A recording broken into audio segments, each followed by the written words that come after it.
小明每天放學後都會抽出時間練習小提琴。他今年9歲，就讀香港的小學3年級。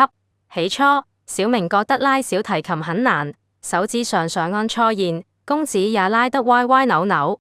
老師告訴他，練習就像爬山，一步一步來就會成功。於是，小明每天在家裏的書房練習半小時，漸漸地，他的姿勢變得挺直，手指更靈活了。有一次學校音樂會，小明上台獨奏，台下同學和家長都鼓掌歡呼。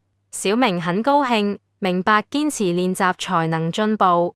現在他不僅拉得更好，還愛上了音樂的美好世界。媽媽常說，你的努力讓家裏充滿旋律。